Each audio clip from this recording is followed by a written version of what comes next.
Hello there, I am Kaden Mattenport, and this is the second Marvel movie review for KCondo Reviews. Today, we're diving into Fantastic Four First Steps. Just a heads up, this first section is completely spoiler-free until I give you a clear warning. Fantastic Four movies have been around, well, since the 90s, kinda.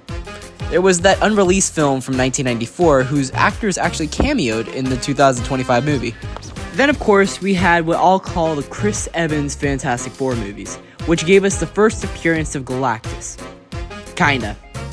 I'll admit, I wasn't born then, but between Green Lantern, Rise of the Silver Surfer, and the original Hulk movie, did people in the 2000s have an extreme fear of clouds or something? Well, everybody's got a fear of something. Not everybody. Ding dong, here comes the cavalry.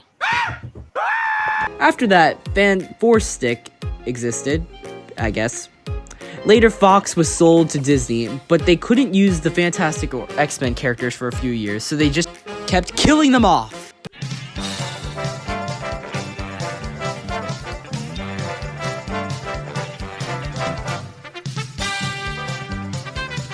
Andrew melted it. Weep.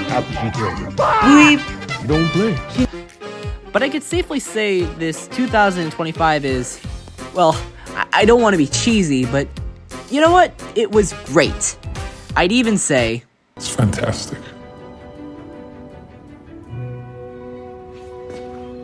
Say that again? in fact, I'd 100% say it was the best Fantastic Four movie ever made. Though, yeah, that bar may not be super high. Even with that, I truly believe Thunderbolts Asterix, certain parts of Ironheart, and now Fantastic Four First Steps, Marvel's future is still looking pretty good.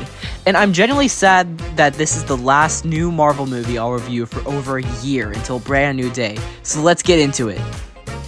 When I first saw the trailer, I was honestly a little disappointed. The effects looked a bit over the top and even a little fake, but actually watching the movie, I don't know if this is the Sonic the Hedgehog effect, where they show you a mediocre version in the trailer and then deliver a really good version of the CGI later, or if I was just so engrossed in the film, or maybe I was just being a little nitpicky in the trailer. Either way, I love these effects so much. Mr. Fantastic doesn't use his powers constantly, but it's still extremely believable, and the Thing looks like he jumped right out of a comic book. To talk a little more about Pedro Pascal's take on Mr. Fantastic, it's interesting that he chose to play a guy with a lot of experience with danger who is forced to gasp, help protect a child.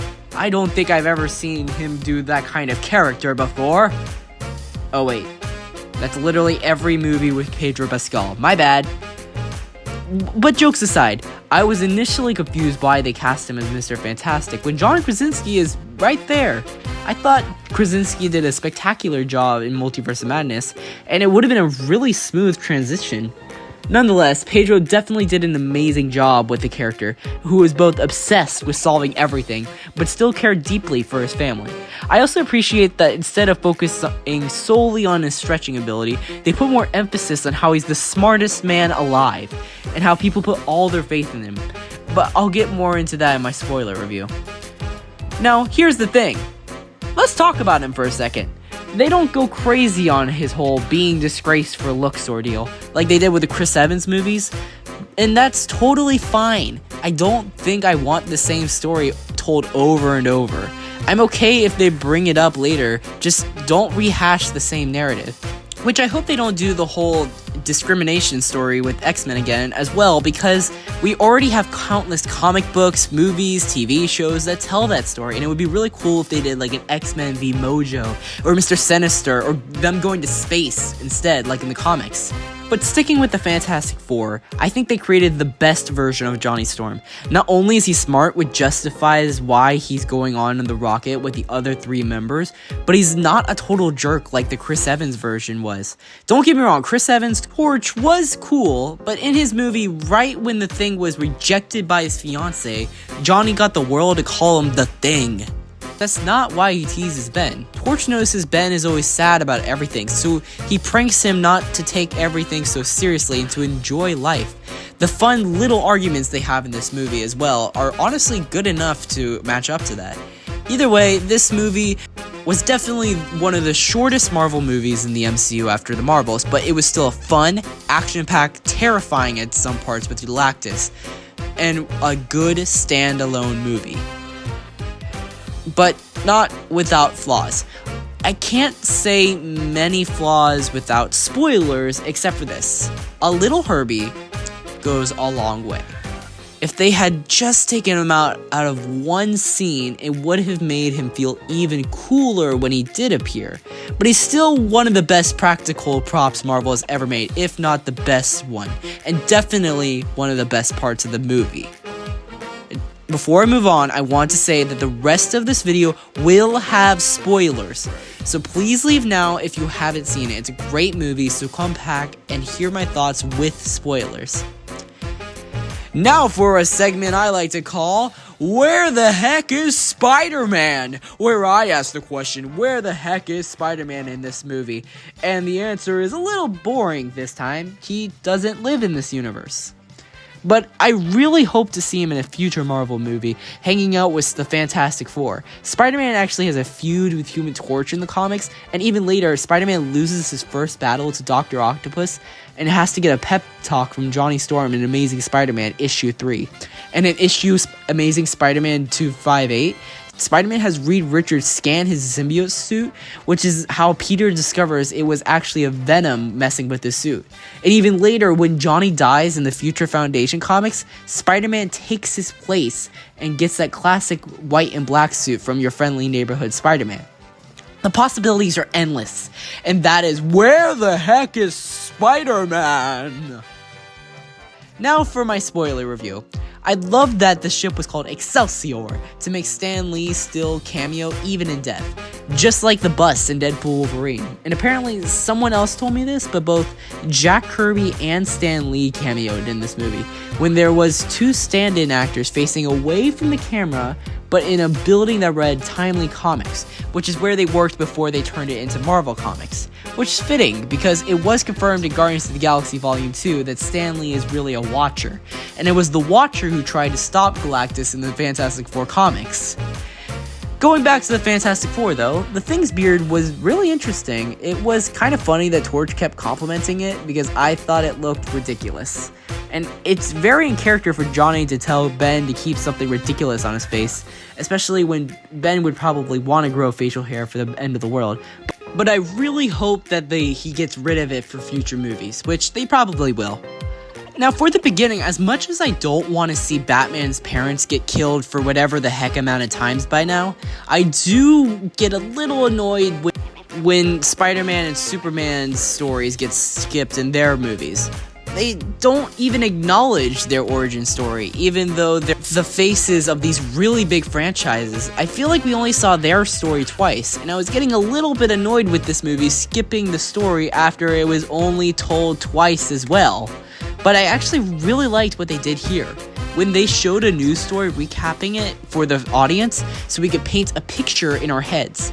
Of course, you don't have to tell the same story over and over, but I don't want to have to tell people what the origin story is for the characters for you. I appreciate that they trust the audiences enough to tell the story enough for us to get it without completely spelling it out for us. Also, I loved how they were able to squeeze all these villains in without going full Spider-Man 3. It was super fun seeing Mole Man be such a jerk and kind of a scene stealer with his really cool goggles and Subterranea. And I know John Malkovich was fired, but I really wish they could have replaced him last minute, because I really would have loved to see the Red Ghost cameo. And here's the thing. In the beginning, it got me to care about these people. When Ben walked around and all of these people were so caring and loving towards him, it made me actually a little sad when Silver Surfer said they were all going to die. I felt sad for them because I could relate to these citizens who felt human. I feel like I was rough enough on this in my Superman review, but a really good example is Man of Steel. In Man of Steel, every human was a jerk to Clark. You hated every human that showed up that wasn't Superman or Lois Lane. So when Zod threatened Earth, and when Superman destroyed an entire city block and Batman's friend Jack died from him, I kept thinking in my head, Boring. it really should be basic filmmaking to make people care if the people of a planet are about to die. Stop. Let's give it a beat for the extras to clear.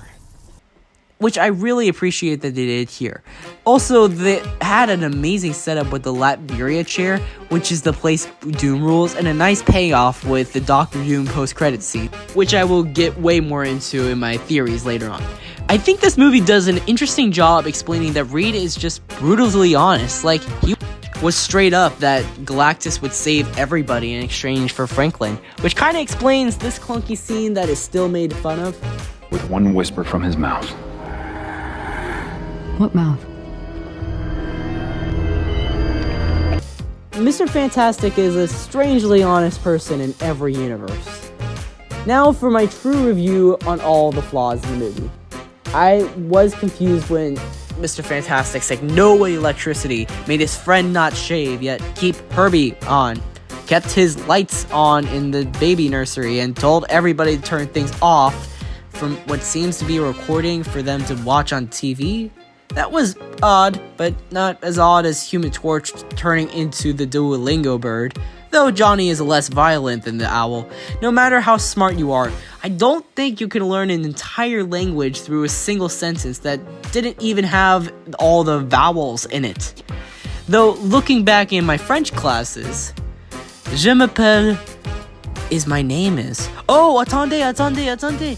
Je sais tout le français maintenant, donc je vous dis que j'allais à la boulangerie et j'ai vu mon ami.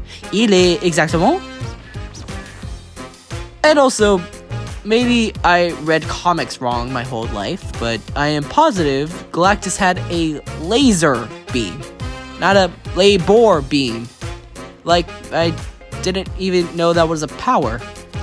It was cool in the movie, but when would he need that for any other conundrum than that? In fact, I really wish they went further with Galactus not being a total villain. Like, I get that Galactus wanted Franklin to take his place so that Galactus could stop eating things, but I wish they made him more like the Celestials and Eternals, who had to explode planets so that they could create more life. Like, I wish that Galactus saw a vision of Franklin destroying the multiverse, so he felt the need to destroy the planet. But I shouldn't judge what could have been and what was actually in the movie. Like, the ending. That was stolen from the 2000s movies. I can't believe I'm the only one who sees this, but the Silver Surfer sacrificing him or herself was a thing in the comics, so fine. But Sue Storm being dead, Reed saying stay with me in a less depressing way than Andrew Garfield said stay with me over his blonde girlfriend's dead body, and then suddenly Sue Storm is fine, felt a little too similar. I knew nobody was going to die because of the cast list the Russo brothers put out, but I feel like the execution could have been a little better. Though thanks to Screen Crush for pointing out how the similarities to how Sue Storm died being very similar to Iron Man being seen dead after a portal incident, and then a crybaby Hulk wakes him up. That's actually very interesting. I'm very good at finding these connections usually, but I completely missed that. These are all nitpicks though. It's still an amazing, I'm really struggling not to say fantastic over and over, movie. But moving on from that, I must get on to my theories. I'm going to be brutally honest. I really wanted their planet to die. Like, really bad. It would have been a very Snap-like moment where the heroes lose, forcing the team to escape Earth. And in my first video ever, I speculated that Doctor Doom probably took one of their rockets and was heading to Earth 616 at the end of Thunderbolts Asterix, and would give them a cool arc in Doomsday, being sad that their planet exploded. But alas, everyone survives. An action they took with no thought or regard as to how it would affect me, the future of string theory, or my Lego fun time. It's fine anyways, because the whole universe was a tribute to Jack King Kirby, who is the co-creator of all Marvel characters except for Spider-Man and Doctor Strange, and he helped create Darkseid for DC, and he was the sole creator of the Silver Surfer. And it makes it even more big of a deal when the multiverse collapses, because it's not only now 616 and 10005 that collapses, but this new universe 828 we care for and we hope doesn't get destroyed in Doomsday. So instead, I wonder if Doom will assemble people like Thanos did in Infinity Stones, like Sentry, Franklin, America Chavez, Kang the Conqueror and Loki to collapse the multiverse and create Battleworld, which is why he was with Franklin in the post-credit scene. You see, if he gets America, he can get to wherever Kang was sent to at the end of Quantumania, where he has become the Beyonder, who creates Battleworld from the comics, which is a good excuse to never show Kang's face. And then Doom, as a sorcerer himself, could absorb Kang the Beyonder's powers, like in episode 4 of What If, and kill Loki, and which causes the multiverse to crumble. Then, if he gets Franklin, he could create new worlds and fix his face. And Sentry to be like an Eliath-like figure, he's literally called the Void when he's depressed. Or maybe that's very out there. But before I end this video, I would like to say that people have been asking which movie I liked better this month, Superman or Fantastic Four, which I feel is hard because that's like asking what's better, Hadestown or Moon Knight. Yes, Superman and Fantastic Four are both 60s like feel-good movies in a different universe than the other movies in their companies, which are better than the 2010s versions of their movie no one liked, and start new phases in their franchises, Superman being the first movie in the DCU, and Fantastic Four starting Phase 6. And they're both fresh takes after the depressing movies that were recently released beforehand by those companies, with the DCEU and Thunderbolts Asterix. But they have two very different themes. I think I enjoyed the story James Gunn told more, and I left the theater feeling better about the world. I have a great review on this movie as well. I would really check it out. But that does not diminish the story the Fantastic Four was telling. While, like I said, Marvel is taking a break with movies, I will be back for their shows, which I am very excited to do after the recent Marvel entry, which was the Fantastic Four movie. This is Caden Maddenpour saying, You stay classy.